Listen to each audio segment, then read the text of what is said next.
அன்பார்ந்த மக்களுக்கு வணக்கம். நான் உங்கள் Karthik Pillai and welcome to the K team. My V3 ads Sakthi Ananthan அவர்கள் முதல்ல ஆன்டிசிபேட் பேல் அப்ளை பண்ணப்போ இந்த EOW கவுண்டர் கொடுத்தாங்களாமா சார்.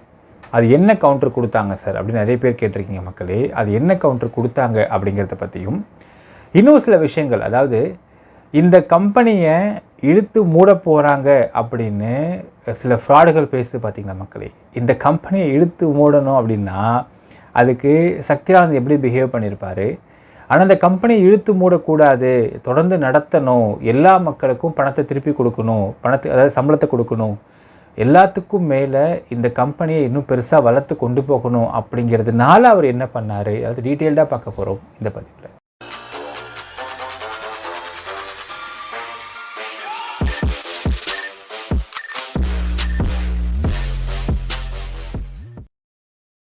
சக்தி ஆனந்தன் அவர்கள் ஆன்டிசிபேட்டரி பேல் அப்ளை பண்ணியிருந்தார் மக்களே. அதாவது ஜூன் 4ஆம் தேதி அன்னைக்கு நம்ம நல்லா புரிஞ்சுக்கணும், இந்த கோர்வையை பார்க்கணும். ஜூன் 4ஆம் தேதி அன்னைக்கு சம்பளம் எல்லாருக்கும் போட்டுறேன்னு சொன்னார். அதே மாதிரி ஜூன் 4 அன்னைக்கு ஒரு சில, அதாவது இங்கே இருக்கக்கூடிய இந்த BM OM அதுக்கு மேலே சில்வர் மெம்பர்ஸ் இவங்க எல்லாருக்குமே ஒரு பணம் போட்டிருக்காரு அப்படிங்கிறதுக்கான சான்றுகள் ஆதாரங்கள் நிறைய நம்ம பார்த்துருப்போம் மக்களே. ஸோ ஒவ்வொன்றா போட்டு வந்துட்டுருக்கார். ஜூன் 4ஆம் தேதி அன்னைக்கு அவர் மேலே EOW சென்னை இன்ஃபேக்ட் இன்னும் சில பேர் கேட்டிருந்தீங்க, சார் இந்த வழக்கு அசோக் ஸ்ரீநிதி போட்டதுனால தான் இந்த வழக்கு வந்ததா, இல்லை கவர்மெண்ட்டே தன்னால் முழுந்து வழக்கெடுத்து நடத்திட்டு இருக்காங்களா அப்படின்ற கேட்டிருந்தீங்க. நான் அதை தெளிவுபடுத்துகிறேன் உங்களுக்கு. அதாவது மே 2023 இருந்து அசோக் ஸ்ரீநிதி அப்படிங்கிற அந்த ஃப்ராடு கூட இன்னும் பல நபர்கள்லாம் சேர்த்து வச்சுக்கிட்டு, ஒரு சில நபர்களை சேர்த்து வச்சுக்கிட்டு தொடர்ந்து வழக்கு மார்ச் 2023 இருந்து தொடர்ந்து இவன் கம்ப்ளைண்ட் கொடுத்துட்ருக்குறான். ஆனால் எந்த ஒரு கம்ப்ளைண்ட்டுமே இவன் கொடுப்பதை இவன் கம்ப்ளைனண்ட்டாக இவன் தான் புகார்தாரர் அப்படிங்கிற அடிப்படையில் எடுத்துக்க மாட்டாங்க மக்களே. ஏனென்றால் இவனுக்கும் இந்த கம்பெனிக்கும் சம்பந்தம் கிடையாது.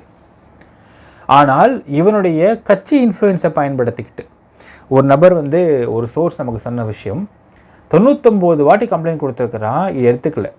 100வது வாட்டி ஒரு சில இன்ஃப்ளூயன்ஷியல் பீப்புள் எடுத்து கூட்டிக்கிட்டு போய் கோயம்புத்தூர் கலெக்டரை மீட் பண்ணி இந்த கம்ப்ளைண்ட்டை FIR பண்ணுங்க அப்படின்னு இரவு 7:30 7:30 உட்காந்து பேசியிருக்கிறாங்க கலெக்டர் ஆஃபீஸ்லன்னு சொல்கிறாங்க.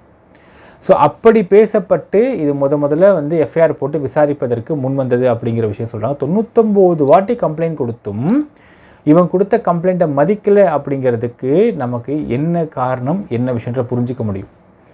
அதுக்கப்புறம் ஒரு சில இடங்களில் ஒரு சில இன்ஃப்ளூயன்ஸை பயன்படுத்தி தான் இந்த கம்ப்ளைண்ட்டை உள்ளே கொண்டு இதை FIR பதிவு பண்ண வச்சு விசாரிப்பதற்கு முன் வந்தார்கள் அப்படிங்கிறதும் புரிஞ்சிக்க முடியுது மக்கள். ஸோ அதில் ஒரு தெளிவாக புரியுது, அரசாங்கம் தாமாக முன்வந்தெல்லாம் இந்த விஷயத்தில் எதுவும் பண்ணல. என்ன ஒரு விஷயம்னால், இவன் கம்ப்ளைண்ட் கொடுத்தாலும் இந்த கம்ப்ளைண்ட்டை இவன் புகார்தாரராக வைக்க முடியாது. ஏன்னால் இவனுக்கும் அந்த கம்பெனிக்கும் சம்மந்தமே கிடையாது.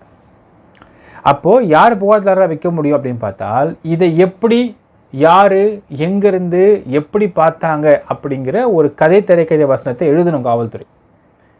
அந்த கதை திரைக்கதை வசனம் தான் நாங்கள் ஆன்லைனில் செக் பண்ணி கொண்டிருந்த சமயத்தில் பார்த்தீர்கள் என்றால் கூகுள் பிளேவில் ஒரு ஆப் இருந்தது.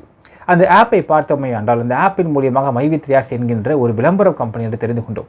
அது தெரிந்து கொண்டமைக்கு பின்பு அதை பற்றின சேனலை பார்க்கும் பொழுது இது விளம்பரம் பார்த்தா பணம் வரும் என்று கூறியதன் அடிப்படையில் நாங்கள் தாமாக முன் இந்த வழக்கை பதிவு செய்ததும் போட்டிருப்பாங்க. இதெல்லாம் உங்களுக்கு நார்மலாகவே சட்டம் தெரிந்தவர்களுக்கு தெரியும். யார்கிட்டீங்களா விட்றீங்க ஒரு ரீலே அப்படிங்கிற மாதிரி இருக்கும். ஸோ இது எதுக்குனால் இவனை புகார்தாரராக சேர்க்க முடியாது. சேர்த்தா இந்த கேஸ் ஆரம்பத்திலே உடஞ்சிரும். நீ யாரா அந்த கம்பெனின்னு கேட்டுருவாங்க. அப்போது இவங்களா சைபர் கிரைமாக விஷயத்தை பார்த்து சைபர் கிரைமாக இதை அனலைஸ் பண்ணி சைபர் கிரைமாக இதை பார்த்து இதை மாதிரி செக் பண்ணி இதை மாதிரி நாங்கள் எடுத்து ஒரு கம்ப்ளைண்ட் நாங்கள் ரெடி பண்ணோம் அப்படிங்கிற மாதிரி அந்த SIயை வைத்து கம்ப்ளைண்ட் ரெடி பண்ணுவாங்க மக்களே. ஒரு சின்ன எக்ஸாம்பிள் நான் தரேன். கள்ளக்குறிச்சி கலவர வழக்கில் புகார்தாரர் யார்? அதாவது நீங்கள் பார்த்தால் தெரியும், ஏகப்பட்ட வீடியோஸ் ரிலீஸ் ஆச்சு. கலவரம் நடந்துக்கிட்டு இருக்கிறப்போ ஸ்கூலை உடச்சி எரிச்சிட்டு இருக்கப்போ நிறைய வீடியோஸ் ரிலீஸ் ஆச்சு. அந்த வீடியோஸ் ரிலீஸ் ஆனதெல்லாம் பார்த்தீங்கன்னா இந்த நபர் யார் அப்படிங்கிற வீடியோ, அங்கே ஒரு நபர் இருப்பான், அவன் உடச்சிக்கிட்டு இருப்பான். ஏதாவது ஒரு பில்டிங்கை உடைக்கிறது, சுற்றி அடிக்க பண்ணிட்டு உட்காந்துருப்பான். அவன் யார் அப்படிங்கிறதை அவன் ஐடென்டிஃபை பண்ணுவாங்க. அந்த கன்சர்ன் ஏஜென்சி ஐடென்டிஃபை பண்ணுவார். ஐடென்டிஃபை பண்ணி ஒரு எஃப்ஐஆர் அவன் மேலே பதிவு பண்ணோம் அப்படின்னால் சைபர் கிரைம் மூலியமாக, உதாரணத்துக்கு லெட்ஸ் டேக் ஃபார் எக்ஸாம்பிள், இந்த கலவரத்தை தூண்டியதற்கு மிக முக்கியமான காரணம் வந்து அந்த வாட்ஸ்அப் குரூப்ஸ். அந்த வாட்ஸ்அப் குரூப்ஸில் இருக்கக்கூடிய நபர்கள் எல்லாருமேலேயும் வழக்கு பதிவு பண்ண வேண்டும் என்றால் சைபர் கிரைம் மூலியமாக அந்த கன்சர்ன் எஸ்ஐ தான் புகார்தாராக இருக்க வேண்டும். அதே மாதிரி அங்கே உள்ள நபரை ஐடென்டிஃபை பண்ணி இவன் இந்த நபர் அடித்து உடச்சிக்கிட்டு இருக்கான் அப்படிங்கிறதை அந்த கன்சர்ன் ஏஜென்சி எஸ்ஐ தான் புகார்தாராக இருப்பார். நான் இந்த வீடியோவை பார்த்து கொண்டிருந்தேன். இந்த வீடியோவை பார்த்து கொண்டிருக்கும் இந்த நபரை நான் எங்கேயோ பார்த்து ஞாபகம் இருக்கிறது, அந்த நபர் இந்த நபர் என்று தெரிந்து கொண்டேன், அதனால் வழக்கு பதிவு பண்ணுவாங்க. இதெல்லாம் எதற்கென்றால் மக்களே, புகார்தாரர் அப்படிங்கிறது அந்த கன்சர்ன் விஷயத்துக்கு சம்பந்தப்பட்ட நபராக புகார்தாரர் இருந்தாலே மட்டும்தான் அந்த ஒரு வழக்கு, அந்த ஒரு எஃப்ஐஆர் வந்து பிரைமா ஃபேசி இருக்க முடியும். எவனோ ஒருத்தர் வந்து புகார் கொடுத்தா கம்ப்ளைண்ட் ரெஜிஸ்டர் பண்ண மாட்டாங்க. அதனால் இதுக்கு ஜஸ்ட் பிகாஸ் கோயம்புத்தூரில் இவங்க இன்ஃப்ளூயன்ஸ் இருக்குது, ஜஸ்ட் பிகாஸ் பாமக இன்ஃப்ளூயன்ஸ் இருக்குது, அந்த காரணமாக என்னடா ரொம்ப தொலைபிடிச்சாகுதுன்னு சொல்லிட்டு இதனால் இவர்களே வந்து பண்ண மாதிரி பதிவு பண்ணுவார்கள். எஃப்ஐஆர் பதிவு அப்படி தான் பண்ணுவாங்க. இது ஜட்ஜ் வரைக்கும் எல்லாருக்கும் தெரிஞ்ச ஒரு சமாச்சாரம் தான். ரைட். இப்போது இந்த வழக்கு கிட்டத்தட்ட 1 வருஷ காலமாக பல இடங்களில் கொடுக்கப்படுது. எல்லா இடத்திற்குமே சக்தி ஆனந்தன் போயிட்டு என்கொயரி அட்டெண்ட் பண்ணிட்டு வராரு, விசாரணைக்கு போகிறாரு, எல்லாத்தையும் கொடுத்துட்டு என்கொயரி அட்டெண்ட் பண்ணிட்டு திரும்ப வராரு. உங்களுடைய கம்பெனி மார்ச் 2024 வரைக்கும் எந்த தடையும் இல்லாமல் எந்த சிக்கலும் நடந்துக்கிட்டு இருந்துச்சு. மார்ச் மாதம் அந்த ஃபினான்ஷியல் இயர் சமயத்தில் பார்த்தீங்கன்னா ஒரு புதுசான ஒரு விஷயத்தை போடுறாங்க. பேடிஎம் அடி வாங்கியதற்கு காரணம் என்னன்னால், விர்ச்சுவல் பேங்கிங் நடத்திக்கிட்டு இருக்கிற நபர்கள் கேஒய்சி இல்லாமல் பண்ணாங்கனால் அவர்கள் மீது என்ஃபோர்ஸ்மெண்ட் டைரக்டரேட்டோடைய விஷயம் பாய்வதற்கான வாய்ப்பு இருக்கிறதா பார்த்தார்கள். ஏனால் சட்டவிரோத பணப்பரிமாற்றம் அப்படிங்கிறத ஈஸியாக பண்ண முடியுமே. ஏன்னா எவனோ ஒருத்தனும் காசு போடுறாங்க த்ரூ ஆன்லைன் பேங்கிங் மூலிமா. அப்போது டெரரிஸ்ட் ஏஜென்சியில் இருக்கிறவனுங்க ஒரு 2000-3000 பேர் ஒட்டுக்கா சேர்ந்து ஒரு பேடிஎம் மூலிமா அவங்க இது பண்ணி பணத்தை பரிமாறிக்கொள்வதற்கு வாய்ப்பு இருக்குது. ஏன்னா எவன் பணத்தை வாங்குறான்னு அவங்களுக்கு தெரியாது, எவன் பணத்தை வச்சுக்கிறான்னு தெரியாது இல்லையா? ஸோ அதனால தான் இந்த விஷயத்தை அண்டர் கண்ட்ரோலில் கொண்டு வரதுக்கு கேஒய்சி அப்டேட் பண்ணுவதற்கு இதை முக்கியத்துவமாக சொன்னாங்க. அந்த அடிப்படையில் பாருங்கள் மக்களே, இன்ன வரைக்கும் பேடிஎம் நீங்கள் கேஒய்சி அப்டேட் பண்ணலன்னா பேடிஎம்குள்ளே இருக்க வேலெட்டில் நீங்கள் பணம் வச்சுருக்க முடியாது. இப்போ அதே சிக்கல் தான் மைவித்தில். ஸோ 2 மாதம் வந்து கேஒய்சி அப்டேட்னாங்க. அதே மாதிரி 2 மாதம் அது முடிந்ததற்கு பின்பு மோரோவர் பார்த்தீங்கன்னா கோட் ஆஃப் கான்டக்ட் இருந்துச்சு. ஏன்னா அந்த சமயத்தில் எலெக்ஷன் டைம் இருந்துச்சு. அதனால் அது முடிந்ததற்கு பிறகு ஜூன் 4 பணம் போட ஆரம்பிச்சிட்டார். ஜூன் 4 அவருக்கு இன்னொரு விஷயம், இப்போ இதில் வந்து கோயம்புத்தூர் மட்டுமே விசாரிச்சுட்டு இருக்கக்கூடிய இந்த இஓடபிள்யூ வழக்கு அப்படிங்கிறது இவருக்கு தமிழ்நாடு ஃபுல்லாக நிறைய எல்லா டிஸ்ட்ரிக்ட்ஸ்லையுமே இவருக்கு ஆஃபீஸ் இருக்குது, பிரான்ச்சஸ் இருக்கின்றது. அரௌண்ட் 18 பிரான்ச் இருக்குன்றது நினைக்கிறேன். 18 பிரான்ச் இருக்குது. அண்ட் பல ஸ்டேட்லேயுமே இவருக்கு வந்து குட்டி குட்டி பிரான்ச்சஸ் இருக்குது. அப்படிங்கிறதுனால இந்த வழக்கை ஹெட் குவார்ட்டர்ஸுக்கு மாற்றி விட்றாங்க. ஸோ ஜூன் 4 அன்னைக்கு ஹெட் குவார்ட்டர்ஸுக்கு வந்து அது வந்து இன்னொரு எஃப்ஐஆராக அது பதிவாகும். ஏன்னா ஹெட் குவார்ட்டர்ஸ்க்கு வந்தப்போ அதே எஃப்ஐஆர் நம்பர் இருக்குது, நம்பருக்காக தான் மாற்றுறாங்க. ஸோ கோயம்புத்தூரில் ஒரு நம்பர் இருக்கும் எஃப்ஐஆர் நம்பரு, அந்த நம்பர் போய் ஹெட் குவார்ட்டர்ஸ்க்கு மாறிய பின்பு இது வேறு ஒரு எஃப்ஐஆர் நம்பர் ஆகின்றது. அந்த நம்பரில் இஓடபிள்யூ இங்கே ஒரு எஃப்ஐஆரை பதிவு பண்ணுறாங்க. என்ன எஃப்ஐஆரை பதிவு பண்ணுறாங்கனால், என்ன எஃப்ஐஆர் என்ன ஸ்டேட்மெண்ட்டை இஓடபிள்யூ கோயம்புத்தூர் கொடுத்தாங்களோ அதை அப்படியே இங்கே எஃப்ஐஆராக பதிவு பண்ணுறாங்க. அந்த மேட்ரை தான், அந்த கண்டென்ட்டை தான் இஓடபிள்யூ அப்படியே ஏபி கேட்டப்போ அவங்க கவுண்டர்லேயும் பதிவு பண்ணுறாங்க. அது என்னன்றதை அவங்க படித்து நான் சொல்கிற மக்களை நீங்கள் பார்த்து புரிஞ்சிக்க முடியும். ஏனென்றால் ஒரு விஷயம் பாருங்கள், ஜூன் 4, 2024 இங்கே புது எஃப்ஐஆர் பதிவு பண்ணுறாங்க சென்னை இஓடபிள்யூ ஹெட் குவார்ட்டர்ஸில். ஜூலை 5 வரைக்கும் அவரை அரெஸ்ட் பண்ணல. இவர் தான் ஏபி அப்ளை பண்ணுறாரு. ஏபியில் இன்வெஸ்டிகேஷன் ஆரம்ப கட்டத்தில் இருக்குது அப்படிங்கிற வார்த்தையை அவங்க பதிவு பண்ண நான் படித்து உங்களுக்கு காட்டுறேன். அதற்கு பிறகு இவரை போய் சரண்டர் ஆகிறப்போ பப்ளிக் ப்ராசிக்யூட்டர் சொல்கிறாரு, ஏன் சரண்டர் ஆகிறீங்க, அதான் ஒன்றுமே பண்ணலையே, ஏன் இப்போ சரண்டர் ஆகிறீங்க அப்படின்னு கேட்டிருக்காங்க ஓப்பன் கோர்ட்டில். இப்போது இவர் இந்த கம்பெனி இழுத்து மூட்டு போகிறதுக்கோ இல்லை சரண்டர் ஆகாமல் எஸ்கேப் ஆக நினச்சிருந்தாங்கன்னா இவர் சுப்ரீம் கோர்ட் ஏபி அப்ளை பண்ணிருக்கலாமே அழகா. சுப்ரீம் கோர்ட்டுக்கு போனால் சுப்ரீம் கோர்ட் வரைக்கும் இவங்க வந்திருக்கிறாங்க அப்படிங்கிற ஒரே காரணத்துக்காக ஏதாவது ஒரு ரிலீஃப் கண்டிப்பாக கொடுப்பாங்களே. இதனை வழக்கு விசாரணையிலும், அதாவது முக்கியமாக இந்த கோர்ட் ப்ராசஸ் தெரிஞ்சவங்க நல்லாவே தெரியும். சுப்ரீம் கோர்ட் வரைக்கும் சவுக்கு சங்கர் நின்னதுனால தான் ஒரு இன்ட்ரீம் பெயிலே கொடுத்தாங்க குண்டாஸ் வழக்கில். ஸோ அதே மாதிரி இவருக்கு என்ன சொல்லுவாங்க, ஒரு மாதம் போட்டு ஆகிடுச்சு, இந்த வரைக்கும் எங்கேயும் அப்ஸ்காண்ட் ஆகலை, எல்லாம் ஒழுங்காக தான் போயிட்டுருக்கு, எங்கே அப்ஸ்காண்ட் ஆக போகிறாரு, சரி அப்ஸ்காண்ட் ஆக மாட்டார், ரைட்டு பேபி கொடுத்துருங்க, அரெஸ்ட் பண்ணக்கூடாது அவரை, விசாரணைக்கு போங்கப்பா ஒழுங்கா அப்படின்னு சொல்லி முடிச்சு விட்டுருலாமே. இவர் சுப்ரீம் கோர்ட்டுக்கு இவர் போகலை. அதற்கு பதிலாக நான் சரண்டர் ஆகிறேன், என்னென்ன விசாரிச்சு போடுங்க, நீங்கள் விசாரிச்சுட்டு உங்கள் என்கொயரி மொத்தமாக நீங்கள் முடிச்சதுக்கப்புறம் நீங்கள் ரிலீஃபாக விட்டுருங்க, நாங்கள் வேலையை பார்க்குறோம், என் கம்பெனி நடத்த ஆரம்பிக்கிறோம் அப்படிங்கிற அடிப்படையில் ஒரு சரண்டர் ஆகிருக்கார். ஸோ இவர் ஏமாற்றிட்டு ஓட நினைத்திருந்தால் சுப்ரீம் கோர்ட்டை ஏபி அப்ளை பண்ணியிருக்கலாம். சுப்ரீம் கோர்ட் வரைக்கும் வந்ததற்காகவே கண்டிப்பாக சுப்ரீம் கோர்ட் ரிலீஃப் கண்டிப்பாக கொடுப்பாங்க. அதற்கான பிரைமா ஃபேசி பாயிண்ட்ஸ் இந்த வழக்கில் இருக்குது. அது பண்ணல அவர். சரி மக்களே, coming to the point. AP apply பண்ணப்போ யூஓடபிள்யூ கொடுத்த கவுண்டர் அப்படி படித்தவங்களுக்கு வந்து நான் அதுக்கு அர்த்தத்தை கொடுக்குற மக்களே ரொம்ப ஷார்ட்டாக பார்த்துருவோம். Counter affidavit filed by the respondent against the petition filed under section 438 of CRPC.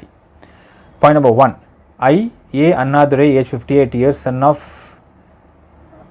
Ammasayappan, serving as Deputy Superintendent of Police, DSP EOW, Viluppuram District, on duty at headquarters Chennai North 3, solemnly affirm and sincerely state as follows. Point number 2. Is humbly submitted that I am the investigating officer in crime number 09 of 2024 under the sections 3 and 4 of the Price Chits and Money Circulation Schemes Banning Act 1978 and section 3 of the 6 read with 221 subsection 2 of the Budget Act 2019, and as such I am well acquainted with the facts and circumstances and of this case. இதெல்லாம் யூஷுவலாக போடக்கூடிய வார்த்தைகள் மக்களே. நான் உங்களுக்கு content நான் படிக்கிற ஃபுல்லாத்தையும் எது தேவைன்ற எது முக்கியமான விஷயமா நான் தமிழில் நான் உங்களுக்கு அதை தெளிவுபடுத்துகிறேன். It is submitted that the respondent denies all the averment of the petition except those which are specifically admitted herein. Right. It is submitted that on the complaint of Thiru Muthu, Sub-Inspector of Police, Cybercrime Police Station, Coimbatore City, against the company MyV3 Ads and its directors before the CCB Coimbatore City, and as such a case was registered in CCB CR number 3 of 2024 on 19/1/2024. தெளிவாக சொல்லிட்டாங்க பாருங்கள். இது மொத்தமுமே கோயம்புத்தூர் சைபர் கிரைமில் திரு முத்து அப்படிங்கிற sub inspector பதிவு பண்ண வழக்கு தான் இங்கே டிரான்ஸ்ஃபர் ஆகியிருக்கிறது. அதை அப்படியே முன்வைக்கிறாங்க இந்த இடத்துல. ஏனென்றால் பெட்டிஷனர் அப்படிங்கிறவன் எந்த விதத்திலையும் கம்பெனிக்கு சம்மந்தப்படலை, ப்ளஸ் இன்ஃப்ளூயன்ஸ் பயங்கரமாக பண்ணுறன்ற காரணத்தினால சப் இன்ஸ்பெக்டராக முன் வந்து பண்ணுற மாதிரி தான் பண்ணுவாங்க. It is submitted that as per the proceedings of DGP HOPF Chennai Tamil Nadu in RC number blah blah blah crime number 3/1 of 2024 dated 9/3/2024, the case was transferred to EOW headquarters Chennai. Further, as per the order of ADGP Economic Offences Wing EOW Chennai in RC number blah blah blah dated 27/5/2024, the respondent herein looking up investigation and assigned EOW headquarters Chennai crime number N9/2024 for the above said case for the offences, full offences quote பண்ணிருக்காங்க மக்களே. அடுத்தது point number 6, it is submitted that the investigation by the respondent herein reveals that the complainant was monitoring the cyber related offences in the internet. He came to know about a Google Play and lucrative and illogical profit. At the same time, the managing directors and the directors of the alleged company had supplied Ayurvedic products, served 83 items which was not certified products. The app also seems to be enticing the general public to invest money and to become members in various categories. The advertisement posted in the MyV3 also seems to be allure the investors with extraordinary good returns. The app don't provide any proper explanation about the schemes and sources of the income from which they would provide with the returns to the investors. In this connections, a case is registered in Coimbatore CCB crime number போட்டு திரும்ப இங்கே போட்டிருக்காங்க மக்களே. சொன்ன பாருங்க மக்களே, இது இவங்களே கூகுள் ப்ளே பார்த்தாங்க, கூகுள் ப்ளேயை பார்த்து இவங்களே செக் பண்ணி பார்த்தாங்க, அதில் இந்த மாதிரி ஒரு ஆப் இருக்குது, இந்த ஆப்பை நாங்கள் பார்த்து நாங்கள் கேஸ் ரெஜிஸ்டர் பண்ணிருக்கோம் அப்படிங்கிற மாதிரி இவங்க போடுவார்கள். அப்படி தானே போடப்பட்டிருக்கு எங்கேயுமே. எஸ், பாயிண்ட் நம்பர் 7 இங்கே இருந்தால் முக்கியமான விஷயம் ஆரம்பிக்குது. It is submitted that initially a company in the name of MyV3 Online TV was registered in ROC by the directors Vijay Raghavan and Muthulakshmi. This TV broadcasts its videos every day morning 5:01 a.m. to evening 9:30 p.m. and they introduced the following schemes. ஆரம்பத்தில் இது V3 online TV அப்படிங்கிற பேரில் விஜயராகவன் மற்றும் முத்துலட்சுமி அவர்களால் ஆரம்பிக்கப்பட்டது. அவங்க தான் டேரக்டர்ஸ்னு போட்டிருக்காங்க. சரி, இப்போது இங்கே அடுத்து கீழே போட்டிருக்கிறது தான் இங்கே வந்து வேடிக்கையான விஷயம் மக்கள். என்னென்னால் அதில் பேசிக் பிளான் 270 ரூபா போட்டிருக்காங்க. Silver member SM 2700, gold member 27,000, diamond member 54,000, crown member 1,08,000 போட்டிருக்காங்க. ஆக்சுவலாக நாம் விசாரித்த வரையில் V3 ஆன்லைன் டிவி அப்படிங்கிறது ஒரு கம்பெனியே கிடையாதுன்னு நம்ம கேள்விப்படுறோம். அது வந்து ஒரு ப்ராஜெக்ட்னு சொல்கிறாங்க. அந்த ஒரு ப்ராஜெக்டை கோவிட் சமயத்தில் அவங்க வந்து அறிமுகப்படுத்துகிறாங்க. இதோடைய அதிகபட்ச பர்ச்சேசிங் ரேட்டே 18,000 ரூபாய் மட்டுமே. எங்கேருந்து அவங்க வந்து 1,08,000 பார்த்தாங்கன்னு தெரில. அதில் ஒரு ஃப்ரெண்டில் 0 கட் பண்ணோம். ஆக்சுவலாக தெரியாமல் போட்டாங்க போல பாவம். இது எல்லாமே இந்த அசோக் ஸ்ரீநிதி அப்படிங்கிற ஃப்ராடு கொடுத்துருக்கக்கூடிய ஒரு ஃபேக் இன்ஃபர்மேஷன் ரொம்ப தெளிவாக தெரியுது. அதாவது ஒரு சின்ன ஆஸ்பெக்ட் யோசிச்சு பாருங்களேன்.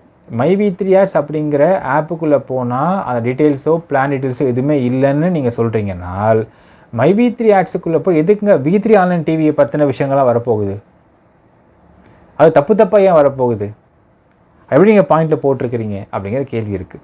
ஸோ இது எல்லாமே பார்த்தீங்கன்னா அசோக் ஸ்ரீநிதி அப்படிங்கிற ஃப்ராடு கொடுத்துருக்கக்கூடிய தவறான இன்ஃபர்மேஷன்ஸில் போலீஸும் மிஸ்கைட் பண்ணப்பட்டு இதை போட்டிருக்கிறாங்கன்னு தெளிவாக தெரியுது மக்களே. V3 ஆன்லைன் டிவியை பொறுத்தளவுக்கு அது ஒரு ப்ராஜெக்ட்டு. அதில் 18,000 ரூபாய்க்கு மேலே பர்ச்சேசிங் ஸ்கீமே கிடையாது. எப்படி 1,08,000 ரூபாய் அதிகபட்ச அமௌண்ட்னு போட்டிருக்காங்க நமக்கும் தெரியல மக்களே. அதாவது 108,000 போட்டிருக்காங்க பண்ண அந்த 108 0 கட் பண்ணணும், தெரியாமல் போட்டாங்க போல. இதான் இதோடைய ஃபஸ்ட்டு தப்பு நான் பார்க்க முடியுது மக்களே. Point number 8. It is submitted that the petitioner worked as managing director of V3 Online TV, overall Tamil Nadu, under the control of Vijay Raghavan for about 5 years, and he equipped himself about the online business and schemes. Thereafter, the petitioner started a new company in the name of Style of MyV3 Ads Media Private Limited and registered with ROC Chennai on 5/7/2021 and functioning at old number ஒரு address கொடுத்துருக்காங்க and introduce the following schemes. சரி, 2021 நடந்துருக்கக்கூடிய company 3 வருடம் மக்கள், almost 4 இயர்ஸாக எந்த தடையும் இல்லாமல் நடந்துகிட்ருக்கு அப்படிங்கிறதை நீங்கள் பார்க்க முடிகின்றதா இல்லையா என்று பார்க்கணும் மக்களே. ரைட், இப்போ பாருங்கள், இதில் போட்டிருக்காங்க ஓப்பனிங் மெம்பர், பேசிக் மெம்பர்ஸு, சில்வர் மெம்பர், கோல்டு மெம்பர்லாம் போட்டிருக்காங்க மக்களே. அடுத்தது, it is submitted that the petitioner as director and each என்ன இங்கிலீஷ் இது? It is submitted that the petitioner as director and each one partner with him as director started several branches all over Tamil Nadu and other states, that is Karnataka, Kerala, Andhra Pradesh, Telangana and Uttar Pradesh. The investigation of the case is in initial stage and it came to light that the company MyV3 Ads Media Private Limited has several lakh members. This company provides referral amount and commission for each stage of purchase plan. These plans offer different benefits such as earning level and potentials based on membership level. It's clear that MyV3 Ads company is a multi-level marketing one. The members have to view the videos posted by the company for a fixed period of time. Advertisement and banners about the products sold by Sidwa Herbals will be displayed on the screen, followed by entry of CAPTCHA. At the end of the videos, the member will have to enter to confirm that he has viewed it. தெளிவாக போட்டாங்க மக்களே. இந்த கம்பெனிக்கு ஏகப்பட்ட branches இருக்கிறது. ஆமாம் இருக்கிறது. பல லட்சம் பேரில் உறுப்பினராக இருக்கிறார்கள். ஆமாம் இருக்கிறாங்க. இந்த பிளான் இந்த கம்பெனியில் பொருள் வாங்குறதின் மூலியமாக ரெஃபரல் அமௌண்ட்டும் கமிஷன்ஸும் வருகிறது. ஆமாம் வருகிறது. இது இல்லாமல் ஒரு சில நபர்கள் மட்டும் இந்த வீடியோவை பார்த்தால் பணம் வரும் அப்படிங்கிற அந்த பிளானில் இருக்கிறாங்க. ஆமாம் இருக்கிறார். இதில் ஒரு விஷயம் பார்க்க எல்லாருக்கும் பார்த்தா மக்களே எப்படி ப்ரொஜெக்ட் பண்ணப்படுகிறது அப்படின்னால் இந்த MyV3 Ads அப்படிங்கிற கம்பெனியில் ஆல்மோஸ்ட் 69 lakh பீப்புள் இருக்கிறாங்கன்றதை நம்மளோட பிபி கவுண்ட்டை எடுத்துக்கலாம்.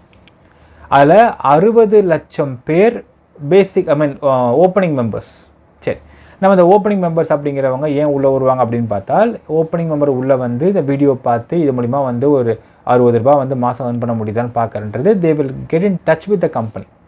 இந்த ஆப் எப்படி ஒர்க் ஆகுதா இல்லையா அப்படிங்கிறது அவங்க ஃபஸ்ட்டு இனிஷியலாக ஒரு ஐடியாக்குள்ளே வருவாங்க. சரி, நாம் அந்த 60 லட்சம் பேர் ஓரம் வச்சிடலாம். மீதி இருக்கக்கூடிய 9.5 lakh பீப்புள்லையுமே ஒரு 15% மக்கள் மட்டும்தான் இந்த வீடியோவை பார்த்து இதன் மூலிமா வரக்கூடிய அந்த ஒரு சேலரி அப்படிங்கிறத எடுத்துக்கிறாங்க அப்படிங்கிறது தான் நீங்கள் கூறப்பட்டிருக்கின்ற மிக முக்கியமான உண்மை. மற்றவங்க எல்லோரும் பார்த்தீங்கன்னா அந்த ப்ராடக்ட்ஸு ரீபர்ச்சேஸ் அந்த இது ரெஃபரல் அமௌண்ட்ஸு கமிஷன்ஸு இதில் மட்டுமே அவங்க சம்பாரிச்சிட்ருக்கிறாங்க.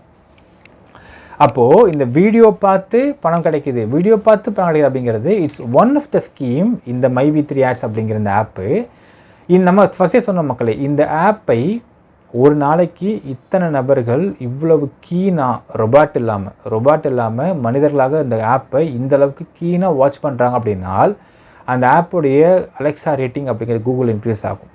ஆட்டோமேட்டிக்காக அந்த ஆப்புக்கான ஒரு ஆட் வேல்யூ இன்க்ரீஸ் ஆகும். ஸோ கூகுள் ஆட்ஸ் வந்து ஆடு கொடுக்கும்.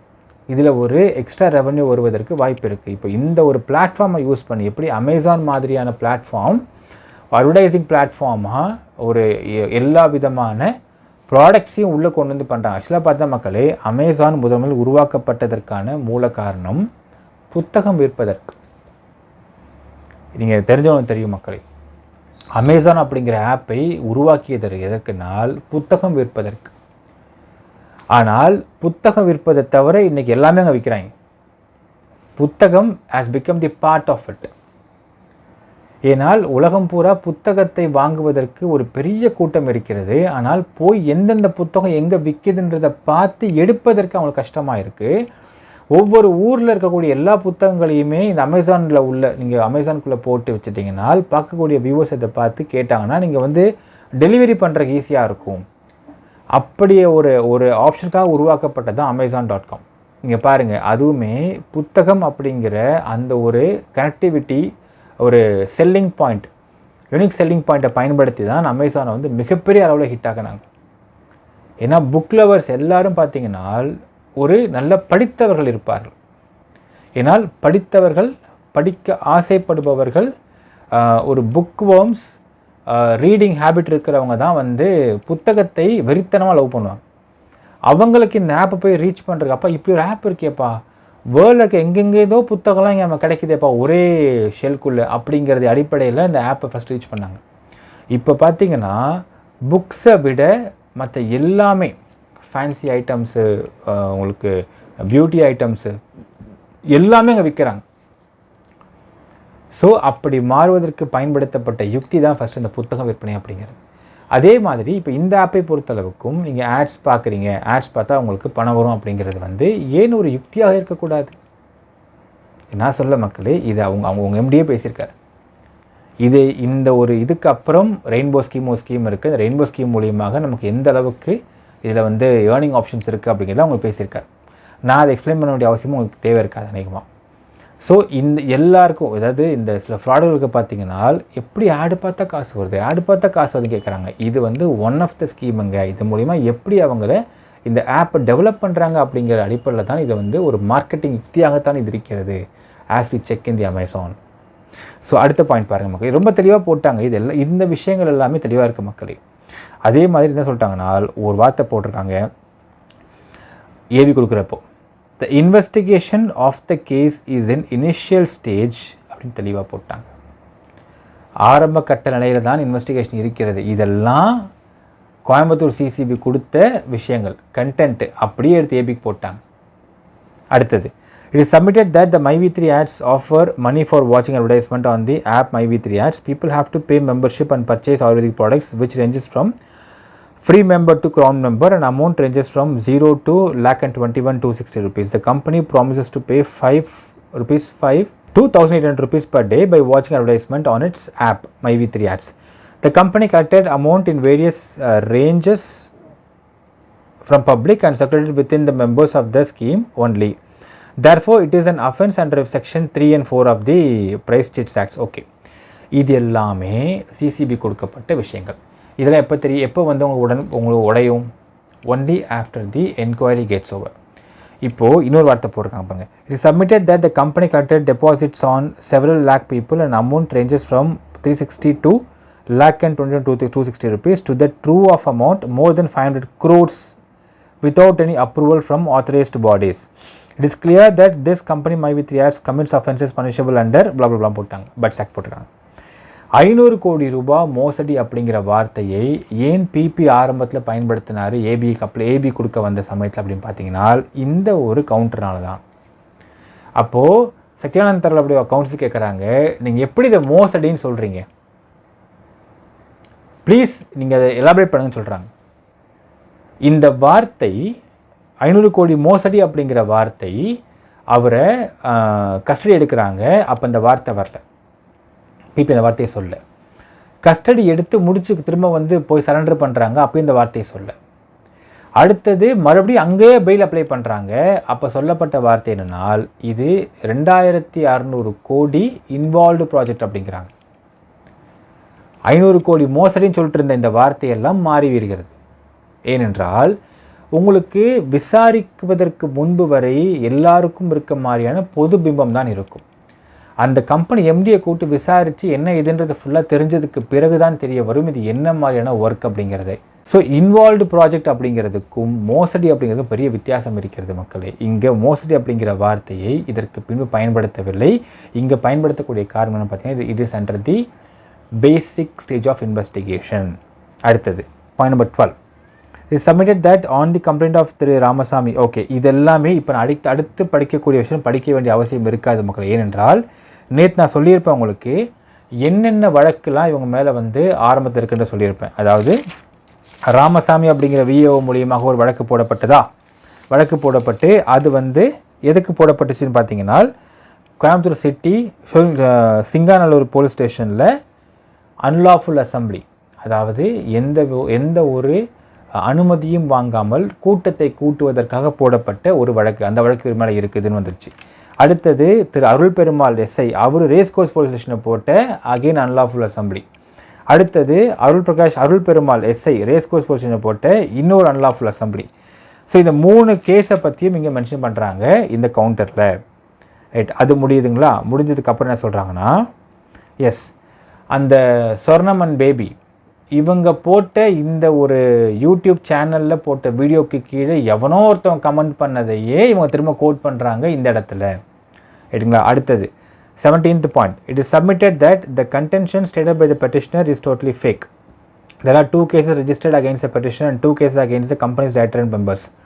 The investigating officer has to collect the entire subscribers details of the company, statements from the GST and income tax department, source of income and the payout of the company, returns received from YouTube, summary statements of the bank accounts of the companies and directors and permit or license for manufacturing and selling of the Ayurvedic products.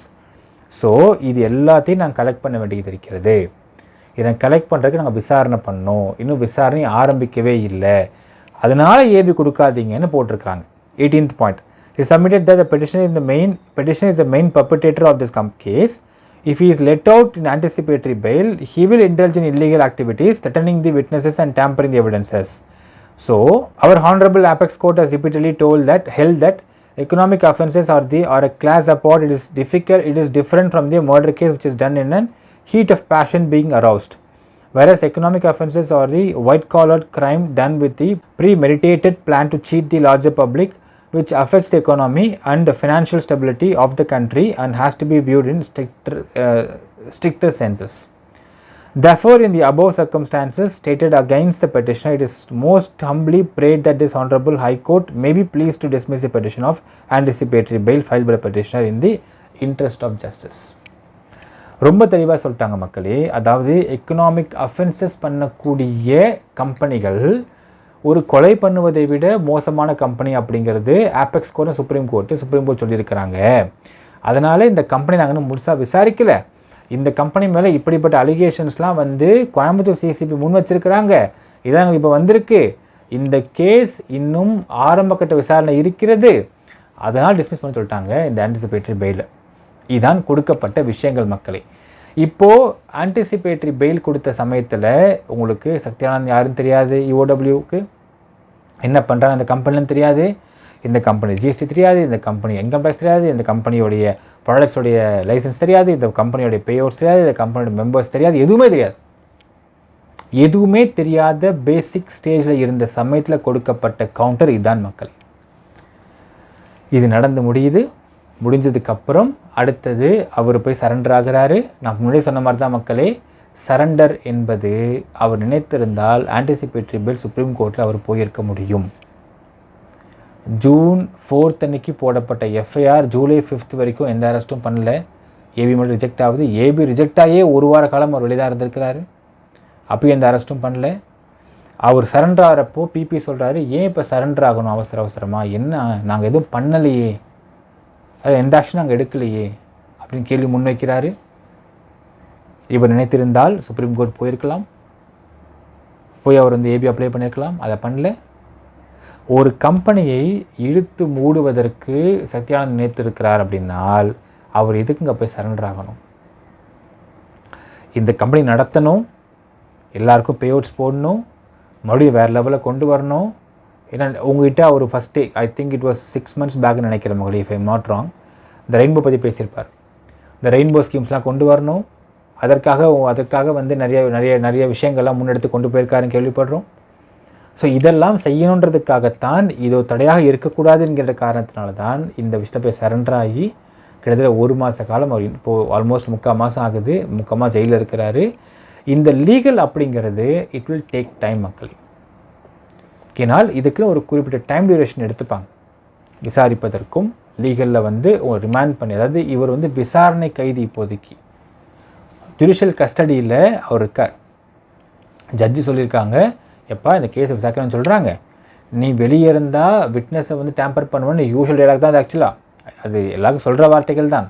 அதனால் நீ என் கண்ட்ரோலில் என்னுடைய மேற்பார்வையில் நீ வந்து சேஃபாக இரு, விசாரணை அவங்க முடிக்கட்டும், விசாரணை முடிப்பது நம்ம டைம் கொடுப்போம், அந்த டைமுக்குள்ளே அவங்க விசாரணை முடிக்கவில்லை என்றால் நானே பெயில் கொடுத்து வெளியே அனுப்பிச்சிடுறேன், கொஞ்சம் வெயிட் பண்ணுப்பா அப்படின்னு சொல்கிறது தான். அதாவது இதை விட கலோக்கியலாக we cannot explain the court proceedings மக்களே. இப்போ தான் அதனால தான் உள்ளே இருக்கார். இப்போ அவர் பெயிலில் வெளியே வரமாட்டாருன்னு கேட்டால் கண்டிப்பாக வந்துடுவார். எந்த ஒரு சிறைவாசியையும், அதாவது வந்து இது they will not even say us கைதிகள் மக்களே, தே வில் சே சிறைவாசிகள்னு சொல்லுவாங்க. எந்த ஒரு சிறைவாசிகளையும் பர்மனண்ட்டாக ரிமாண்டு பிரிசனராக உள்ளே வைப்பதற்கு உங்களுக்கு சட்ட புத்தகத்தில் இடமே கிடையாது. மர்டர் கேஸ் அக்யூஸ்டை கூட 90 நாளில் வெளியே விட்டுருவாங்க. பிளான் பண்ணி ஸ்கெட்சு போட்டு கொலை பண்ணுற மர்டர் கேஸ் அக்யூஸ்டை 90 நாளில் வெளியே விட்டுருவாங்க, விசாரணை முடிச்சு வெளியே விட்டுருவாங்க. இவர் எந்த தப்பும் பண்ணல, இவரையும் உள்ளே வச்சுருக்க போகிறாங்க. ஸோ ஒரு ப்ராசஸ் இருக்கிறது, ப்ராசஸ்க்கு நீங்கள் வெயிட் பண்ணணும். அவர் பெயிலில் வெளியே வருவார், கோர்ட் பெயில் கொடுக்கும், மீண்டும் இதே ஹைகோர்ட்டில் பெயில் அப்ளை பண்ணுவாங்க. அது என்றைக்கு அப்ளை பண்ணுறாங்க அப்படிங்கிறத நான் கண்டிப்பாக உங்களுக்கு வீடியோவில் போடுற மக்களே, அதையும் நீங்கள் ஃபோன் போட்டு கேட்க வேண்டாம், கண்டிப்பாக நான் சொல்கிறேன். கோர்ட்டில் என்ன நடக்குது அப்படிங்கிறதெல்லாம் நான் தெளிவாக உங்களுக்கு எக்ஸ்பிளைன் பண்ணி வீடியோ போடுற மக்களே. அது நடக்கிற பட்சத்தில் நான் வீடியோ போடுவேன் உங்களுக்கு, அப்பப்போ நான் வீடியோ போடுறேன் உங்களுக்கு. So all the court proceedings எல்லாம் நான் வீடியோ உங்களுக்கு போடுறேன். ஸோ அடுத்து பெயில் மறுபடியும் ஹானரபிள் ஹைகோர்ட்லேயே அவங்க போடுவாங்க, கொஞ்சம் டைம் எடுத்து போடுவாங்க. ஸோ ஒரு 1 வீக் டைம் எடுத்துப்பாங்க. ஏன்னா அந்த 1 வீக் அப்படிங்கிறது இஓடபிள்யூக்கும் கொடுக்கக்கூடிய டைம் விசாரிப்பதற்கு. ஸோ அந்த பெயில் வந்ததுனால் அவர் அந்த பெயிலில் வெளியே வருவதற்கு வாய்ப்பு இருக்கிறது. வெளியே வந்ததுக்கப்புறம் இவ்வளவு போராட்டத்தை அவர் சந்திச்சுட்டு வெளியே வரதே இந்த கம்பெனி நடத்துவதற்காகத்தான், இழுத்து மூட்டு போகிறது கிடையாது. கம்பெனி நடத்த வேண்டும் என்றால் எல்லாருக்கும் பேஅவுட் கண்டிப்பாக அவர் போடுவார். ஸோ பேஅவுட் போடுவார், கம்பெனி நடத்துவார். காத்திருங்கள் மக்கள், என்ன நினைக்கிறீங்கன்றதை கமெண்ட்டில் மென்ஷன் பண்ணுங்கள். நன்றி, வணக்கம்.